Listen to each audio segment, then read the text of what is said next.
그 다음에 저희가 강의한 게 이제 그 환율 쪽 들어갔었죠, 그죠? 환율 쪽 들어갔었는데 그러면 그 부분이 어떻게 되냐?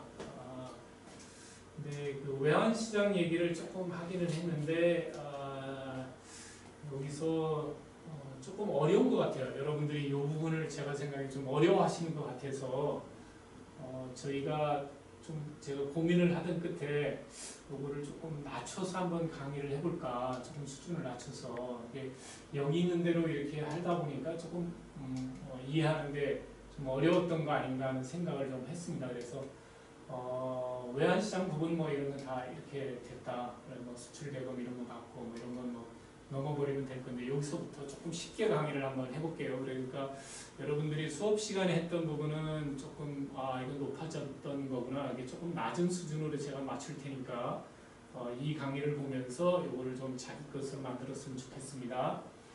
우리가 보면 이제 포지션 얘기가 나옵니다. 그래서 자산을 얼마 가지고 있느냐에 따라서 이제 포지션 얘기가 나오는데 앞으로 자산이 부채보다 많이 가지고 있는 상황, 그러니까 자산이 부채를 이렇게 초과한 상황이 되겠죠, 그죠?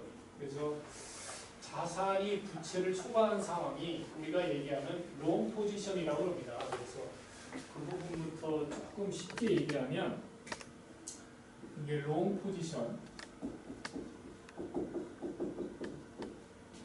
자산이 부채를 초과하는 거예요. 그러면 어떻게 되냐면 자산이 부채를 초과하니까 여러분이 이제 해외에 가서 그때도 말씀을 드렸는데 내가 $1,000 환전을 했어요. $1,000 환전을 해서 싱가포르 여행을 갔다 오고 나서 보니까 $500가 남았어요. $500. 그러면 미국으로 칠까요? 하와이 여행을 갔다 오고 나서 $500가 남았어요. 그러면 $500가 남았는데 어떻게 될까요? 이게 내가 예컨대 1,050원에 바꿨는데 1,050원에 바꿨어요.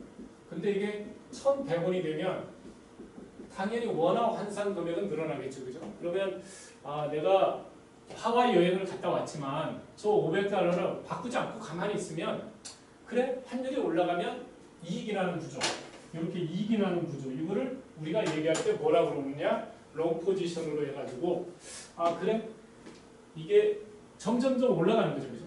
내가 이익이 올라가는 거예요. 이게 환이익이에요. 내가 여기에 바꿨어요. 바꿨지만 이게 환율이 1,100원, 1,200, 1,300원, 2,000 이렇게 가면 이익이 더 나는 거예요. 이런 구조가 롱 포지션. 그러니까 내가 자산이 더 많은 구조, 이렇게 얘기하면 되겠죠. 거꾸로 부채가 자산보다 많은 구조, 이게 환율이 올라가면 올라갈수록 손실이 나죠, 그죠? 이쪽으로 가면 갈수록 이익이 나는 구조, 이거를 우리가 숏 포지션이라고 얘기를 한다, 이렇게 얘기를 했죠. 그래서 롱 포지션과 숏 포지션은 전혀 상황이 반대입니다. 이거는 부채가 많은 거고, 롱 포지션은 자산이 많은 거예요. 자산이 많은 거. 그래서 그 상황에 환율이 어떻게 되냐, 이제 그 영향을 좀 알고 있으면 되겠다, 그런 얘기고요. 그거가 아닌 그냥 변동이 없는 포지션, 이걸 바로 이걸 뭐라고 그러냐, 우리가 숏 포지션, 롱 포지션하고 상관없는 거를 뭐라고 그러냐, 스퀘어 포지션이라고 한다 하는 얘기를 했습니다. 그래서 여기 보면 수출 기업이 외화를 받을 당시에 이게 환율이 하락할 위험이 있는 거잖아요, 그죠? 수입 기업은 우리가 이제 지급을 해야 되는데, 그럼 지급할 당시에 환율이 상승할 위험이 있어요.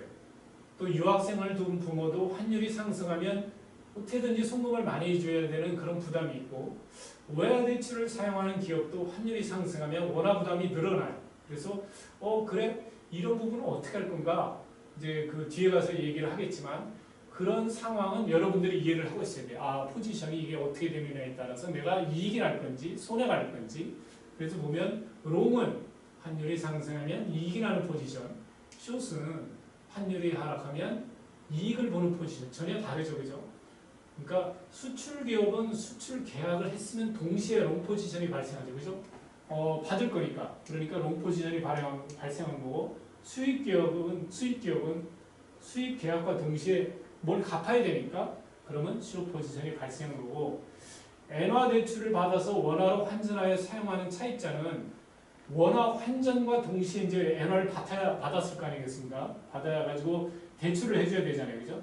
그래서 엔화를 갚아야 되는 포지션이니까 숏 포지션이 발생한 거고, 해외 주식 투자자는 투자를 위해서 환전하는 순간 이제 외화를 받은 거니까 롱 포지션이 생긴 거다. 그래서 포지션이란 수수했거나 수수할 외화가 향후 환율의 변동으로 바뀔 위험. 그러니까 향후 환율이 어떻게 되느냐에 따라서 바뀔 위험을 얘기하는 거다라는 것만 이해하셨으면 이제 포지션이 이해가 됐어요, 그죠? 포지션이 이해가 돼가지고 우리나라 외환시장 참가자는 이건 넘어가도 되고 거래도 뭐 이거는 얘기해도 넘어가도 되고요. 환율이라는 건 이렇게 되는데 제가 이 환율을 설명하면서 이걸 어떻게 하면 좀 더 쉽게 설명을 할까 사실은 고민을 좀 많이 했습니다. 근데 그 기초에 의해서 보면 뭐 수요 공급 이런 얘기가 나옵니다. 수요 공급 얘기가 나오는데 환율 뭐 상승의 부작용 이건 조금 더 있다 얘기하고 환율 표시 방법 뭐 이런 얘기 했었죠. 우리나라 자국 통합 표시로 환율 얘기하고 뭐 이런 얘기 했습니다. 우리 원화에 대해서 달러가 어떻게 되고 하는 얘기를 했는데 이거를 조금 더 쉽게 설명하기 위해서 제가 나름대로 고민을 한 게 이 클래스에 다시 한 번 더 올렸죠, 그죠? 이렇게 올렸는데 그거를 한 번 더 말씀을 드리고 나머지 강의를 하는 게 좀 나을 것 같습니다. 여기서 끊어주실래요? 네.